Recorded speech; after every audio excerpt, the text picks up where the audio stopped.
Welcome to the Painter Marketing Mastermind podcast, a show created to help painting company owners build a thriving painting business that does well over $1 million in annual revenue.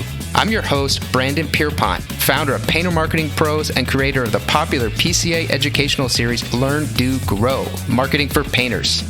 In each episode, I'll be sharing proven tips, strategies, and processes from leading experts in the industry on how they found success in their painting business. We will be interviewing owners of the most successful painting companies in North America and learning from their experiences.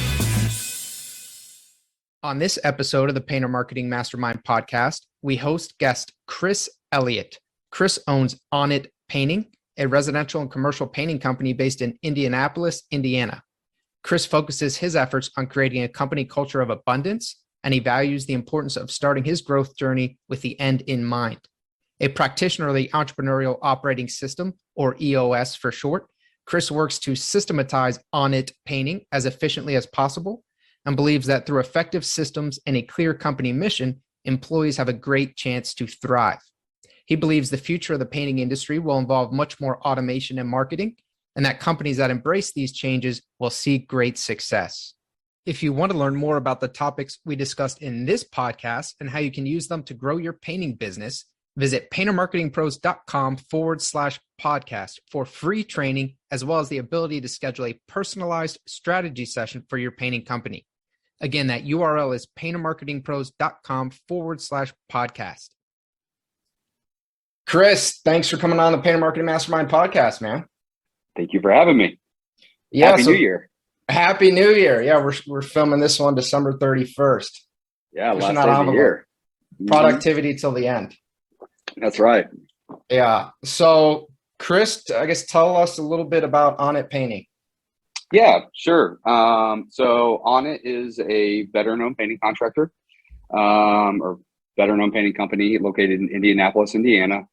We specialize in residential and commercial painting as well as repairs, specifically repaints. So everything we do is directed to the consumer or to the business, and kind of built our team and our systems and processes around that. Awesome. And so you guys are residential and commercial. What's your split there approximately? Yeah, so this year was probably 60-40 residential. Next year, we're projecting 50-50, and eventually commercial will be the dominant percentage. So we originally launched the business as a residential residential repaint company. And as we grow, we will grow to be more predominantly commercial. And where are you guys based?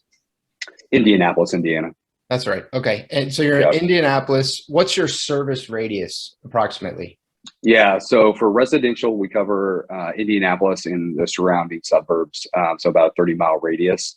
And then for commercial, we do all of Indiana and most of Ohio, but we primarily focus our efforts towards Western Ohio.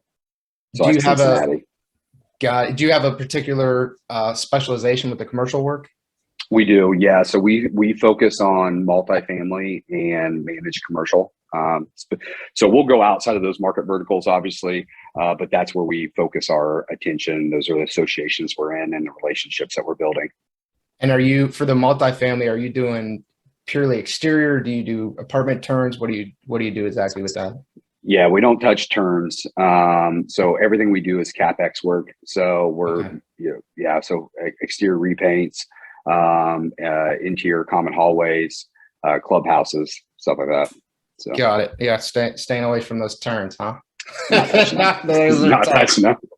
Yeah, we've been offered opportunity to do like high volume turn before, but it's just not a great fit at scale. It's a great fit for somebody who, if they want to make $20-$25 an hour and have a helper or two, and paint the same units every day in and day out. It's maybe a good fit, but it's not a fit for us.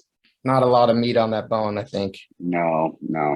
All right, man. Well, do you mind sharing where you're at revenue wise and how long you've been in business? Yeah. So launched the company in 2015. Launched as a residential repaint company.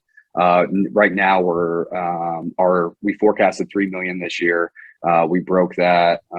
Congratulations. Oh, thank you. Yeah, we've been pretty conservative in the growth. So we did $1 million our first year, and then I think we did like 1.8 the second year. But then we've been pretty much planning about 25% growth each year, and that's what we're forecasting for next year. So it'll be probably 3.5, 3.6 is the plan for next year.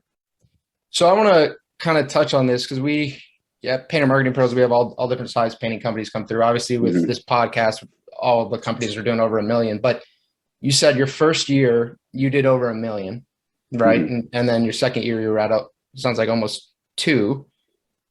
And then we have people come to us who have been in business for years sometimes, and they're at a few $100,000 or 400,000. What do you think made the difference? How could you come in and just make $1 million your first year?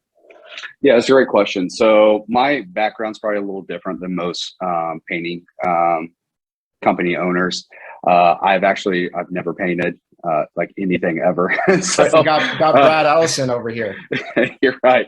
Yeah. So I my background, I was in the military. After the military, I went into the fitness industry. I ran large box fitness clubs. Eventually left that, and I worked for a large corporation doing B2B sales. Had a lot of success, made a lot of money, but working for a large corporation that just didn't have the culture. So I was actually coaching my oldest son in youth football. I met the president of a national painting contractor that's located here in Indianapolis. And he invited me in to interview with his company. And I was really looking to attach myself to an organization that had a great mission and purpose. I declined his invitation with the justification that I didn't know anything about the painting industry. And he stayed at me, and I ended up going in. It was a great fit. I did that for 4 years, and primarily I left because it was a lot of travel, and just was kind of over the travel, exited the company, and launched a residential repaint business. So that there were, just to kind of avoid some conflict there. So I think that starting out with the fact, one, I just recognized there was an opportunity for a professional painting company. One that like we built our company around this idea of providing extraordinary customer experience, right? Because I think a lot of tradesmen, they get very focused on the workmanship, and quality. Of course it matters. But the experience matters too, right? And I think that's something that's starting to evolve in the trades. But in my opinion, if there's a leaning, the leaning is towards the experience, right? The quality is a permission to play. That's an expectation. Now, if you want to make that your value proposition, and you want to be the greatest craftsman in the trade, you can absolutely do that. And that's a great fit for some companies. That's just not what we've built our company around. Again, we've built it around, we're going to provide an extraordinary experience. It's going to be hassle-free, and it's going to be built around our exact target customer. Someone who cares about value, but they just want to, our target audience for residential is busy professionals. Like someone, they say the author writes the book for what they need, right? So someone who's needs time management, they seek it out and they become a master of it, and then they launch they write a time management book, right? I built a company that I would buy from, right? So my wife and I, we like quality. Of course, we want it to look great, but just like take it off my plate, man. I'm busy, right? So we kind of built it. Yeah, absolutely. So we built the organization around that. So I think just that person coming from a different background and focusing on the process of for the customer, having a bit of a business and sales background, plus most painting owners start as a technician, right? And it's really hard to come out of that because typically they start painting because they enjoy it, or they launch a painting company because they enjoy the act of painting, right? I didn't start with that. When we were early in, if we got into trouble, as most painting company owners do, if they get on the wall and start painting, if we got in trouble, I got in the field and started selling, right? Yes. So now that's been a progression for me. Is for me as a technician, that's sales. So I've had to discipline myself as we've grown as a business, to come out of the field as a salesperson, because again, if the road starts getting bumpy, what I typically want to do is just get out there and start slinging Insert some paint yourself jobs. back into the business. Right. As opposed to focusing on it. Yeah. So that's a really great point. It's something that honestly, it's been a recurring theme, probably the biggest recurring theme of the podcast is this idea that what you're really selling is a customer experience. Sure. I can tell you it's how we built Painter Marketing Pros and there's a difference between kind of Nick Slavic he disagrees, but I think there's a little bit of a difference between a painting mindset and a business ownership mindset. And ultimately, especially residential painting, I mean, one of your substitutes, one of your competitive substitutes is literally the homeowner doing it themselves. So when they can literally do it themselves, it becomes obvious that you're not selling a paint job. You're selling an experience. And like you said, taking it off their plate, them knowing you're going to do a good job. The fact that you're going to do a good job, that's just a given. That's just a right to, like, permission to play, like you said, but that's not the differentiator. Sure. Yeah. So Slavic and I have he wouldn't disagree with you now. We've actually had extensive conversations about this. His love. So I did not start out in this business because I love the trade, right? I've fallen in love with the trade for guys like Nick Slavic, because of guys like Chris Mull. I mean, you get around them and their passion is so great. There's a quote that says, set yourself on fire with passion and people will come for miles to watch you burn. And if you lead with that passion and they have that passion for the trade, it was really inspiring for me to get around that. But what Nick's learned is he has to compartmentalize that love for the trade. But he's one of the best business owners in the trade, because he's now grown as a business owner and found that passion for that as well. So I think that the quality, I think it definitely is a factor, right? I always use an analogy of a steakhouse, right? So if you go to a steakhouse and you get a great steak, but the experience leading up to it was awful. There was nowhere to park. There's smudges all over the glass door you walked in. No hostess at the host stand. Your server was mean and didn't pay attention to you. But then you get this steak and it's awesome. You're probably not going back there, right? Yeah. The quality of the food was good, but the experience was awful.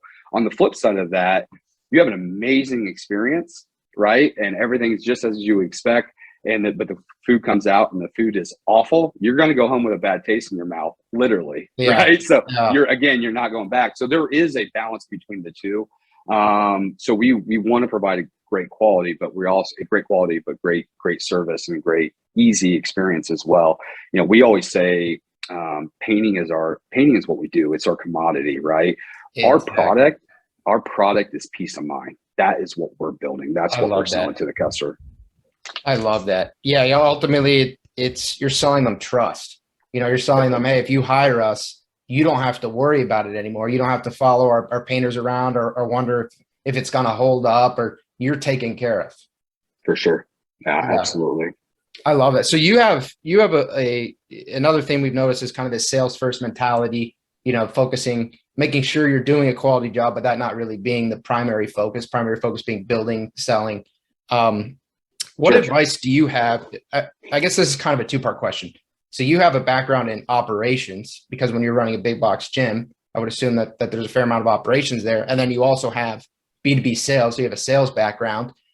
My first part is, what do you think has been the most helpful piece of your background to growing this business? And then secondly, for anyone listening who maybe doesn't have that background, or maybe they are a technician and they've been a painter and they're building their business, but they don't have a extensive operations or sales background, what can they do to kind of get past that hurdle?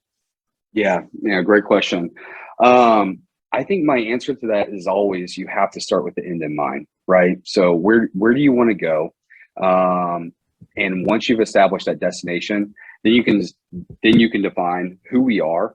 So then as an organization who you are as a company and what you care about, and then what you can sell to the customer, and how you can acquire employees, right? You have to define what's your mission, what's your vision, what's your values, and then your customers and your employees can know that, okay, do I believe what this company believes? Do I believe that customer service is important in the paint job, right? Or if you're hiring someone who is that master craftsman, maybe you believe that amazing craftsmanship is what you're buying or what you want, then again, it makes it clear so you can easily align with them. So then, once you determine who you are, determine where you're at right now. So then you can determine what's your strengths, what your weaknesses, what's your opportunities for growth. Then you can lay out a path again to get to that destination. Where do I want to be in 10 years? Okay. And if I want to be, for us, we want to be at 10 million in revenue, 10% net, three locations in 3 states. Okay. So that's our destination point. Well, now I have to define that. The closer I get to today, I have to define that in more detail. So then I create a 3-year picture. So if I was going to put it on a canvas, I paint out what that 3-year looks like. And then when I get to this year, I have to get a really believable and tactical plan together for myself and my team so I can execute. But again, I think it all starts with understanding who you are, what you care about, and what you're bringing to that marketplace. Yeah, absolutely. So I love that. So that's a big goal. Did you have that 10 million goal when you started, or has that evolved? I honestly, I think I developed that. So we run our business. We run the entrepreneurial operating system. So EOS or traction, if you've read it. So that the 10-year target and 3-year picture and the 1-year plan, that's part of that process of traction. So I think that we define that through that process. So that's been our plan for a few years now. I knew early into the business that I wanted to grow a larger business, primarily because I get my energy from people. I want a team. Believe me, if I love painting and, I could probably relieve a lot of headaches. There's one thing predictable about people. They will be unpredictable. So if you don't have a passion for working with people, you probably don't want to add people to your team. But I have a passion for working with people. I love building teams. I love working with people. So for me, the revenue has a lot less to do with financial earnings, and a lot more to do with, hey, if I can get to $10 million, I can have a bigger team.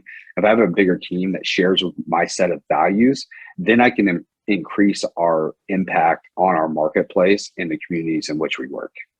Yeah, I love that. Kind of the Simon Sinek start with why model. What's really driving you. For sure. Yeah. So why do you exist? Right? Why does your company exist? What are you looking to achieve? I think that's a big part of talent acquisition, right? Like people want to, of course, compensation matters, right? It's a part of the factor. It's not everything, right? People want to attach themselves to a purpose. They want to attach themselves to something that's bigger than themselves. So the clearer you can articulate your why, the clearer you can, the better you can cast your vision, the easier it is for someone to determine whether they're a good fit for your company. And then all of a sudden, a labor crisis isn't such a big deal, right?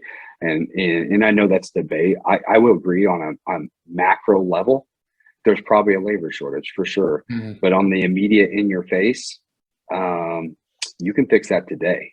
You can determine a prospecting pool today. You can determine what their wants and needs are and create a message and provide a position inside a company that has a purpose, that cares, for them to want to attach themselves to, right? So again, back to the employees want more than compensation. They want that purpose. They also want opportunity for mastery and autonomy. So there's a lot, especially in the trades. I mean, what a perfect example of like offering someone an opportunity for mastery, teaching something that, a trade, a skill acquisition that they can make a living for their entire life. Right. Yeah. So yeah, it's not flipping burgers. They're learning something really valuable. Right. Yeah. There's single man painters out there making 6 figures. Yeah. So and I think that kind of conveying that I think is really helpful. I agree with the labor shortage. It's a real thing, but it doesn't have to be a real thing for your company. Right. So can you, for companies that have not figured that out, that don't have this really well-crafted mission and vision and values, can you kind of dive into maybe some specifics of yours, or the process of how they could maybe go about doing that and attracting the right kinds of employees if they just don't know where to start. Sure. Is your question the process of establishing vision, mission, and values, or acquiring? Both. Here's so what kind I'll of say. Yeah. I'll start with the employees. I will not say I have it figured out. I will. It is hard. And I'm not going to deny that it's hard, but I'm also not going to. Yeah, I'm not going to use a national labor shortage as an excuse either, right? Because that's on the macro level. On the immediate in your face level, it's no different in acquiring a customer. What's their need? What's your message? What do you have to offer? And then on the backside of that so this is a good segue into, have you taken the time to determine exactly what your business is, why it exists, as we talked about, what those vision, mission, and values are. So for us, again, we were built on this idea of creating an extraordinary customer experience. So that is echoed through our mission, our vision, and our values. So our vision is to be the most dynamic, customer-centric painting company in the markets we serve, right? Our mission, so the vision is your destination, your mission is the vehicle, and your values is the GPS. I would say map, but I think maps are a thing of the past, right? So our vision, again, to be the most dynamic, customer-centric painting company in the markets we serve. Our mission is to create an extraordinary customer experience while delivering the highest standard of quality and service. Okay, so then you see how that's starting to echo throughout, and then our values. Number one, focus on the customer. Right, that gives everyone in our organization a lens. So if there's conflict, it's not saying the customer's always right. It's saying, are we going to run this through the filter of, is this the right thing to do for the customer and for the business? Number two is deliver on your promises, right? It's such a weakness in the trades. Over promise, under deliver. Yep. Hey, I'm going to get this proposal out. And we win so many jobs just because we simply send a proposal. We win a lot it's of unbelievable jobs. how low the bar is. It's unbelievable. Unbelievable, right? Yeah. Unfair. Yeah, you come in and you do things half right, you're just already there. Yeah. Go back to early, like when you asked me how we got to $1 million. We answered the phone when people called. We showed up to the appointment. We were professional. This idea of running a professionalized business is more than showing up in a polo, right? It's answering the phone when the customer calls. It's calling, letting them know that you're heading to a 30 minute ahead call, showing up on time, not parking in the driveway and taking the risk of getting oil on someone's concrete, having a process. So that's another big thing is if you have good systems and processes, everything becomes more predictable for the customer. And at the end of the day, that's what they're after. They just want a predictable outcome. They don't want you to come in there and mess up their house. You just want it off their plate. Off the plate, man. Make it easy, hassle-free. Yeah. So deliver on our promises is our second value.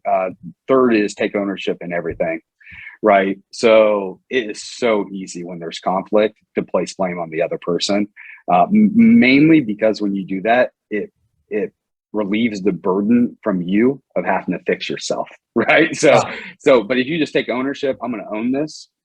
Somehow this was my fault. Then it gets you to that solution so much quicker. And then fourth for us is pursue growth and happiness.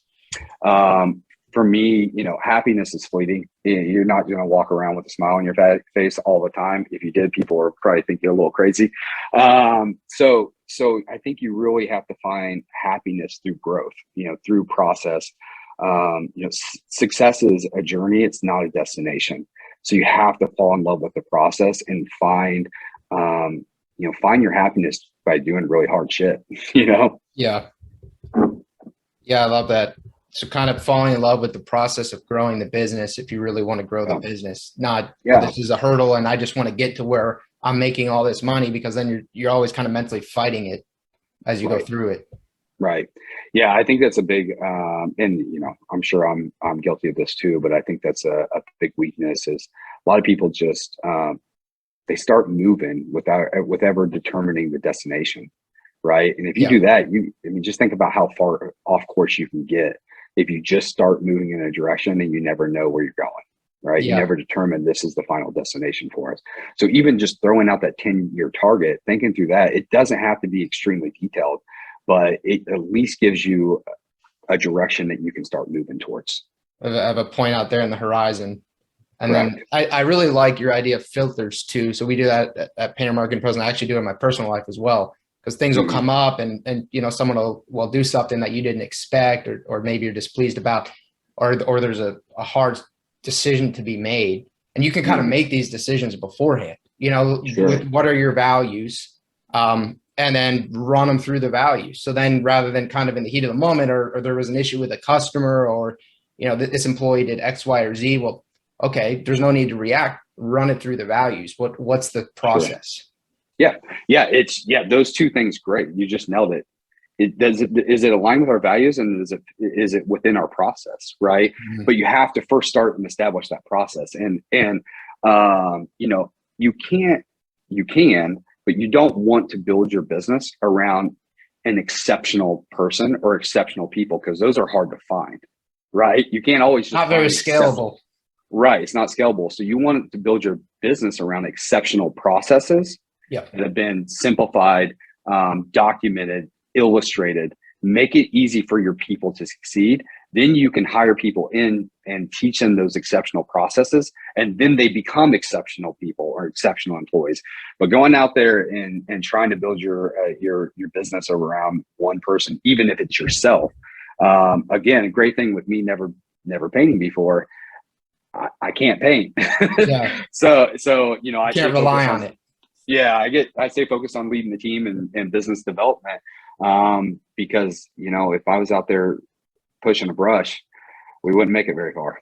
Yeah, no, that's great, man. So you kind of find people who align with your vision, and then good employees want to be a part of a company that's growing, to feel like they have growth opportunity. Sure. Where do you typically find your employees?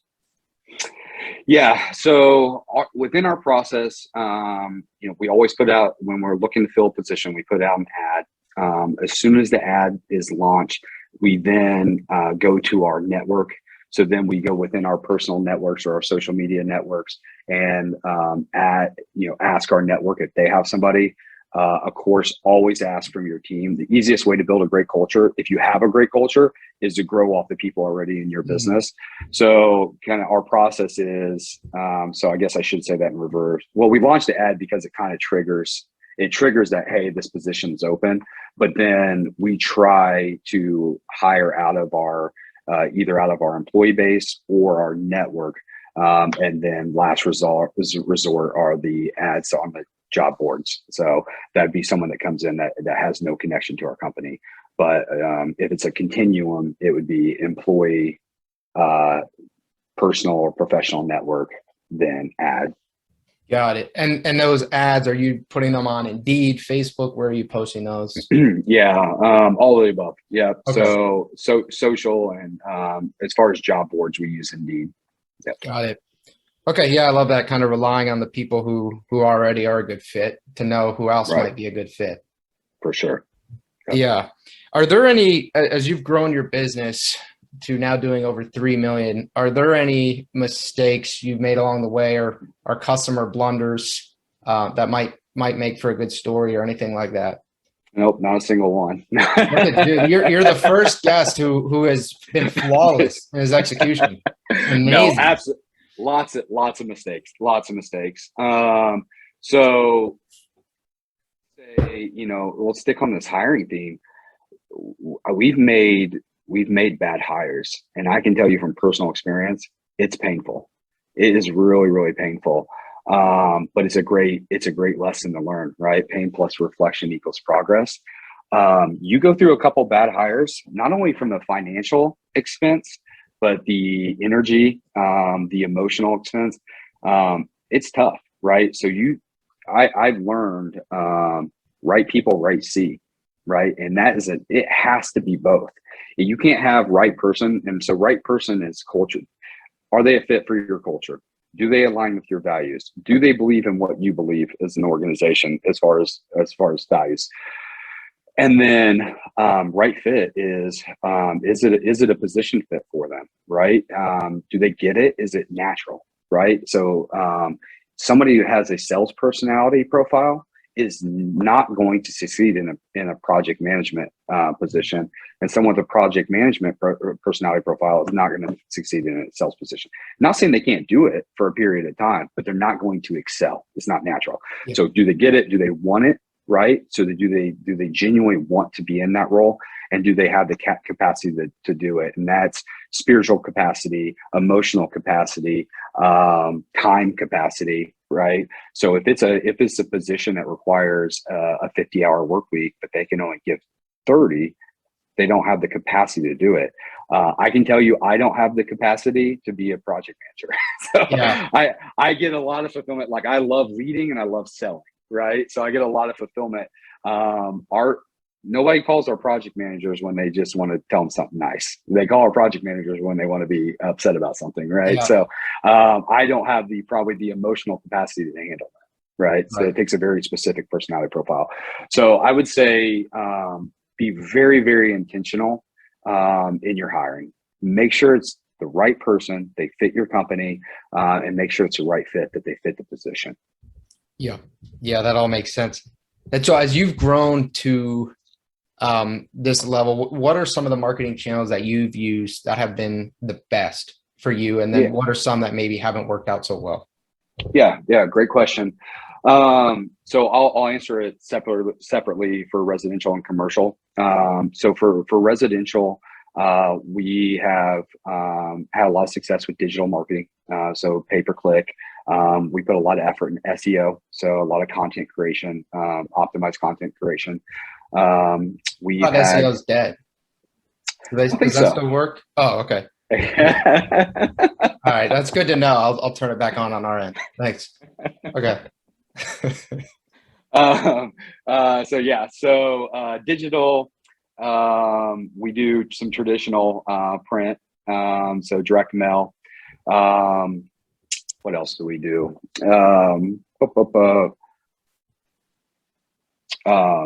Trade shows. We've had a lot of success with trade shows. And we get into a lot of associations. So we do, all of our reps are in BNI groups.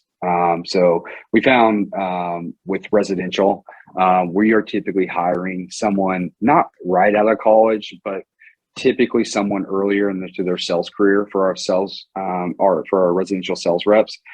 So the BNI group, it has a dual benefit there. One, we are capturing leads and revenue out of those groups, but it also helps them build their professional network, which has been, we've had a lot of success with that. And then for what we haven't enjoyed from the residential side is, we went through our period of Home Advisor, and we made we made money. We made money with them. I typically look for a 5-to-1 ratio of return with my marketing channels. We absolutely we're a 5-to-1, but you're having to do a lot more work to get the same to get that revenue. So our typical conversion rate of lead to estimate is like 90 or higher for every other lead channel. Our lead to estimate conversion for Home Advisor was 70%, right? So we were only booking 7 out of 10 leads. Then our closing percentage was like 30 to 40%, where on all of our other channels, it was greater than 40, and even, probably closer to 50. So you're just doing, you're making money, you're getting a return on investment, but you're working a lot harder to get that return. So we phased that out a couple years ago. And we really, most of our efforts are digital and print. Yeah. And then on the commercial side, it's all relationship development. So we join and sponsor in a lot of associations, specifically within market verticals. So the way that we approach commercial is very much from like a B2B standpoint. Like we're expecting our reps to go out, build relationships, become experts within their market vertical, and become a face that everybody sees within that industry. So if your vertical is multifamily, anyone who's attending the multifamily events or association events are going to see you and are going to know your name. And then again, we do a lot of trade shows within those spaces as well.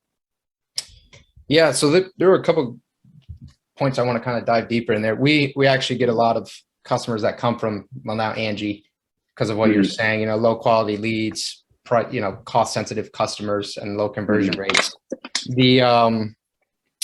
When you mentioned that, I mean, you said something really interesting there with your sales people that you get. So you get them right out of college, and then you said they go to the BNI group, and you guys get the benefit of, you get some leads, some professional networking there. But then you mentioned something that didn't really seem tied to your painting business. You said that it's helping them build their professional network, and you didn't really tie that back, which I found really interesting. So is this essentially you giving them opportunity for growth, and you may be conveying that in the hiring, and not all being, hey, what's it going to do for me? But I also want to make sure I'm doing it for you. 100%. So part of our value proposition when we are acquiring employees is that we're going to help you grow. It's built into our values, right? So if I say that we are going to pursue growth and happiness, then I have to be able to provide that within our organization. So, and it all isn't about what we're going to benefit. It provides an opportunity.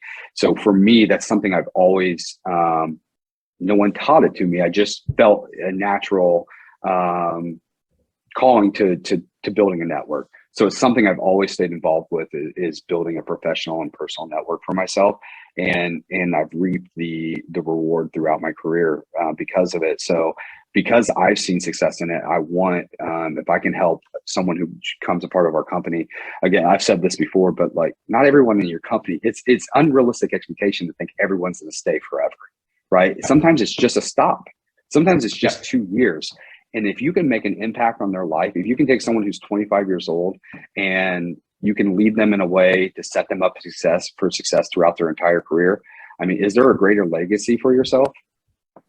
Yeah, I love that focus on making an impact on people's lives. Yeah. Well, but Chris, aren't you worried that if they go and they grow their network, that they'll leave you? Isn't it better to keep them bottled up so that they'll stay with your painting company? I don't think you should bottle anybody up. No, that's not going to lead to happy employees. That would fall in line with a scarcity mindset, which I think plagues our trade. There's so much opportunity out there. Again, if you believe there's hey, I can't find good people, and that's the story you tell yourself, and that's just what it is, right? There's no good people out there. That's a lie. That's a lie that you're telling yourself every day. That falls under scarcity. I can't grow my business, whatever the story you're telling yourself. I can't grow my business because of my market size, or I can't grow my business because the franchises are taking over my market. Those are all just, again, they just fall in line with the scarcity mindset.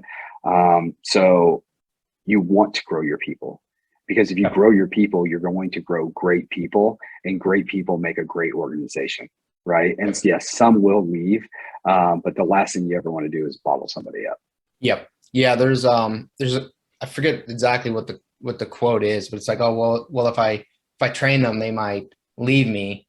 And it's something along the lines of, well, if you don't train them, do you want them to stay with you? Right. Yeah. And I mean, you provide them that opportunity. Well, then they're looking forward. Well, wow, this company really cares about me. So you build in the loyalty. You have a better employee that's more connected.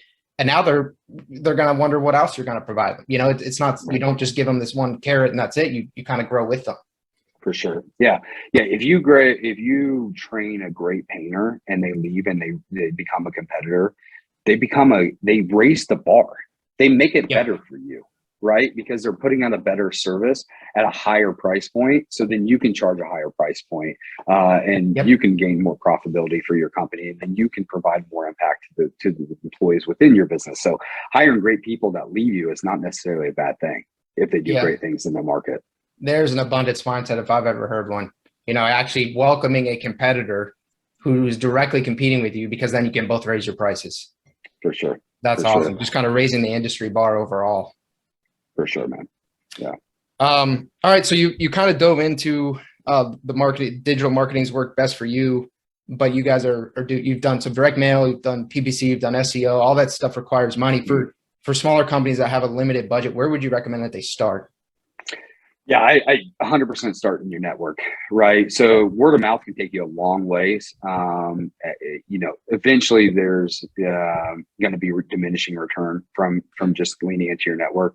But that's definitely the best. That's the cheapest place to start. And if you and there's a lot of ways. Again, there's BNI groups. There's other networking groups that you can attach yourself to. And not saying those produce the biggest, but do as much as you can just within your network. You could get busy really quick just leaning into that. Kind of the grassroots marketing efforts. For sure. What kinds of jobs do you guys find most profitable? What do you guys wish you had more of? For sure. So, it's been a journey as we've progressed. When you start out early, you're willing to be all things for all people. You'll go everywhere and you'll do everything, So I think that, over time, what we offer has become smaller and what we don't has become larger, right? Yeah. So you just learn yourself and what you're great at. So pretty much everything we offer is coming in to a similar gross margin. But that's just because we've become better at defining, for residential, what's the geographical area we'll cover? What's the demographic of that demographic? What's their psychographic? So if we're focusing on, we have really two buyer personas that we're focusing on for residential. One's a busy professional and the other is a retiree. Those are two very different psychographics, right? The busy professional is like, hey, yes, I care about a good job, but I really just need you to get this off my plate so I can get back to work. The retiree, they want a great job. They've probably worked with contractors before. They've probably had bad experiences before. They want someone they like and trust a whole lot more because they're going to be in the space with them the entire time. They're not leaving to go to work. So you just get, over time, you get better at defining, again, who you are and who you serve. It's just like the title of your podcast, right? It's very easy to understand.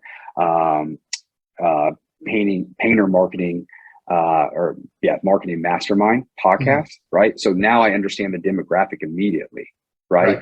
I understand this is going to be a good podcast for me because it's for painters and it's covering marketing.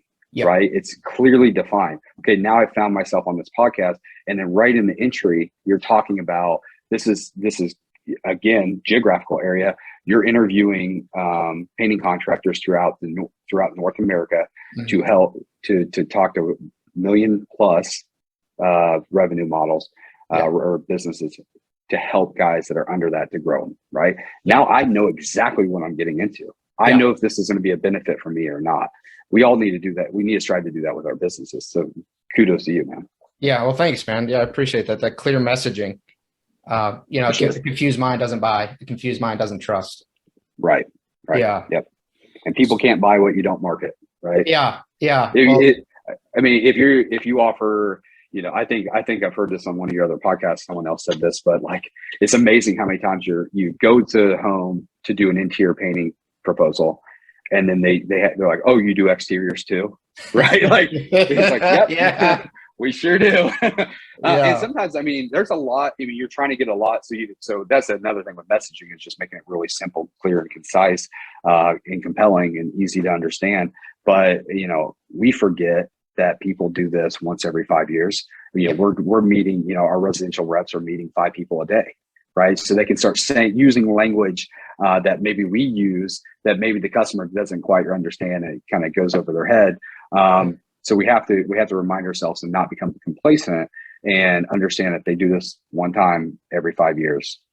So we got to make sure we make the best use of that time. So help them understand what other services we have to offer.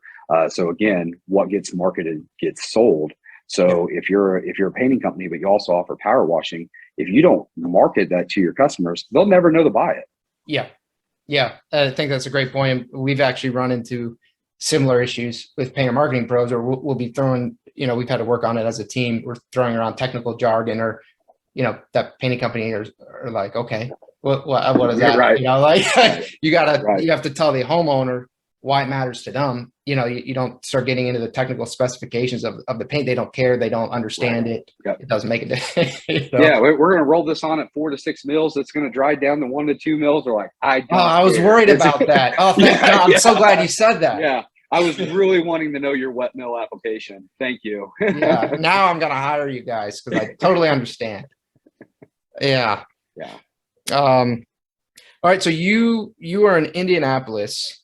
So obviously a lot of painting companies struggle with winter slow season.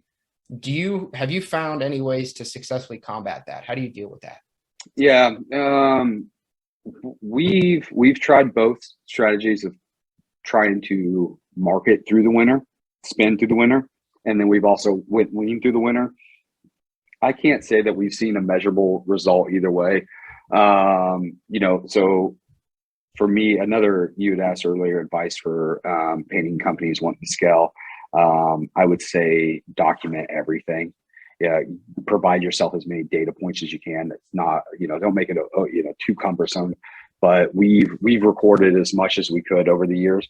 So when I'm forecasting for upcoming year, I look at last year's performance, then I look at monthly, year over year, and that becomes really predictable for me to forecast upcoming year. So I just take previous year, I look at the trends, I add my growth, and now I can forecast.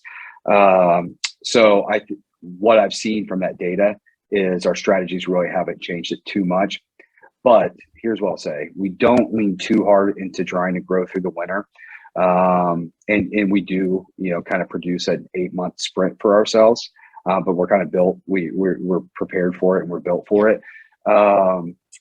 We really have more leaned into the winter for an opportunity to realign, reevaluate, reassess, fix what's broken, and get everybody pointed in the same direction again. So for us, it's kind of a little bit of a breather, and it's a chance to sharpen our tools and get prepared for another year. Look at our successes from the previous year. What were our greatest accomplishments? Where did we fail? What could we be doing different? And implement a new plan. So I spend most of my December, I'm really digging in to previous year and preparing for the new year. Last week, I just did my 2-day leadership planning session. Now, after that, I'll be working on packaging the plan for our team. And next Thursday, we'll be doing our kickoff for the year. So, and that's a pretty typical, and then typically third week of January, we start our trade show season. Then you get into February and March and everything starts kind of waking back up. So really, for us, the first quarter, it's starting to put out a lot of the marketing that we'll starting to plant the seeds for that early spring season. So we don't.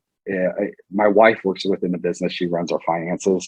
She hates the winter, but I don't hate the winter near as much because it gives us an opportunity to plan, train, and develop. Yeah, I'd spoken with Brad Ellison, and I guess he's leaning into a direct mail approach this winter and seeing how that works out. I think Nick Slavic is either trying that or kind of recommended it. So we'll see how that plays out for him. Yeah. I know Nick only markets in the winter. He uses all his spend for the winter, and I know that's been successful for him. Again, for me, it's more of just like a personal preference. If I ever feel like we need to, our 10-year target is 3 locations across 3 states. One of those states is going to be south. We might be neighbors. So really for me, I'd rather combat the seasonality of our location with a second location than try to fight something that's always going to be a fight. The company that I actually came from, they do all, again, national work, all commercial, all based on relationship development. But they've launched all their additional locations have been in southern states. So they have, I think, like 3, 4, 5 locations now. Everything's pushed south. So they have their central location in Indy. So not saying we'll follow that same path, but one of them will probably be south, just to have that opportunity. For sure. Yeah. And it's where, so I think another thing, so this goes back to what we were talking about earlier, is like, when you get serious about scale, you have to start organizing your business and your life accordingly, right? So when I knew I wanted to scale a business, I've organized my life in a way that's been able to position me to have that growth and to grow it from now to 10 million. I've eliminated hobbies. I've eliminated relationships. I got really focused on what's going to move the needle. So my wife and I have positioned ourselves to, in 3 to 5 years, if we wanted to launch a Tampa location, we're in a position to do that, right? So you really got to think through all that. Again, it's get it, want it, have the capacity to do it. So you want to grow from 500,000 to 1.5. Do you have that? Do you have that desire to do it? You get it? Is that natural for you to come out of the bucket and to just run a business? Do you truly want it, or are you just doing it because you think you have to? And do you have the capacity to do it? And then maybe that's just time, So, so those are all things I think you have to consider. Yeah, it requires sacrifice and focus. My wife and I always say, do what other people won't, so you have what other people don't. Yep. Yeah. 100%, man. All right, man. We'll just got a couple more questions. So, I guess how do you see the painting industry changing in the future, or do you see it changing? Yeah, I do. I think we're going to continue to see growth. I do think that businesses, I feel like we're so behind. Like even like another unlicensed, generally unlicensed trade, like roofing, right? We're even behind there. So I think there's going to be a lot more technology, a lot more automation. I think businesses will get bigger. I think they'll get more professionalized.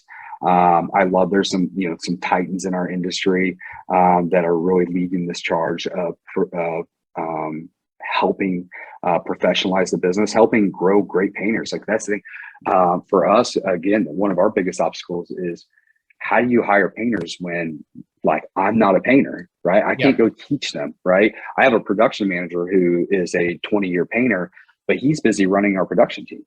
Right. So I have to, so we run a full sub model, or not full, but mainly 1099.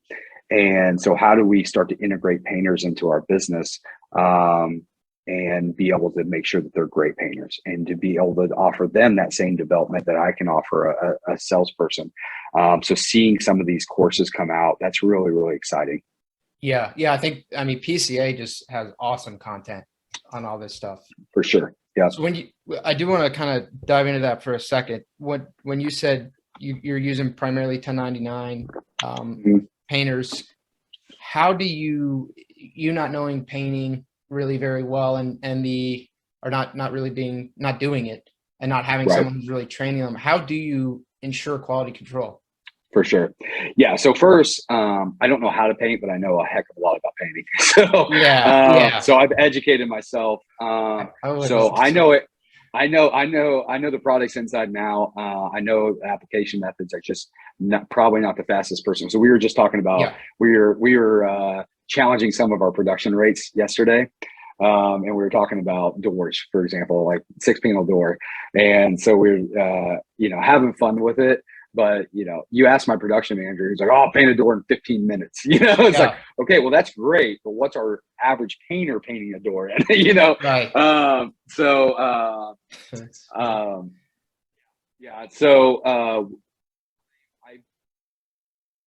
talk a lot about being experts and thought leaders within our industry, right? So we know how it should be painted. I'm just not a very good painter. So I painted one door since we've been in existence. And I think it took me like a half a day and I made a mess. So, but then again, like you can't build a business. You're not going to be the best fit for every role within your business. I hired a 20-year painter for a production manager because I'm not a project manager, and two, I don't have 20 years of experience running painting projects. He does, right? But what I am great at is I'm really great at putting systems together. I'm really good at developing a system where it enables somebody to have success that's repeatable and predictable. So we implement the system, and then I put someone who knows what they're doing and knows what to look for in the position to manage that and manage that expectation. And then, we've developed a system that if it's followed, there's only one way we don't get a predictable and a great outcome for our customer is if we lose discipline to the process, because our process, especially for a residential, it will 100% end with a satisfied customer and a great quality product if it's followed, right? Yeah. Now that's taken years to develop. But that's part of professionalizing a business, is implementing that process that your people can be successful with, and then having people in positions to lead, manage, and hold them accountable. Yeah. So I love that. Having the systems and the delegation in place. Yep. Well, thank you for that. Do you have any more advice for other painting company owners that are looking to get to your level, or maybe even have your same vision of 10 million and beyond? Yeah. I think taking the time to decide what you really want. And I think that implementing great systems, hiring great people, casting a vision, so that people can align with you, and putting out a great product that customers will be happy with, and providing a great experience. If you can do that, if you can make it repeatable and predictable, then you can scale it. Yeah. Chris, this was amazing. Yeah, I had a great time, man. Yeah, I appreciate you coming on the show. I think you dropped some serious knowledge bombs, and Awesome. It was a great way for me to end the year, for sure. Awesome. Me as well. Yeah, well, we'll try to get you on the show again. Yeah, I would love that. Have you be a repeat, because I do think we left a lot on the table here. Yeah, I would absolutely love to come back, and can't wait to catch up with you at the PCA conference. Yeah, I'm looking forward to it, man. And if anyone listening to this, if you're not going, do go. March 2nd to 4th, a little PCA plug there for them. And I will say, I'm actually going to make that my advice. Get into your trade association, make relationships, gain that experience and that exposure. The PCA Expo 2 years ago is where I fell in love with this trade, and I've been in business for 3 or 4 years. Yeah, amazing. Thanks, Chris. Absolutely, man. If you want to learn more about the topics we discussed in this podcast and how you can use them to grow your painting business, visit paintermarketingpros.com/podcast for free training, as well as the ability to schedule a personalized strategy session for your painting company.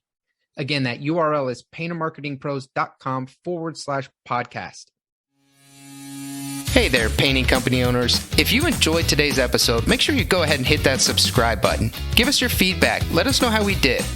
And also, if you're interested in taking your painting business to the next level, make sure you visit the Painter Marketing Pros website at paintermarketingpros.com to learn more about our services. You can also reach out to me directly by emailing me at brandon@paintermarketingpros.com, and I can give you personalized advice on growing your painting business. Until next time, keep growing.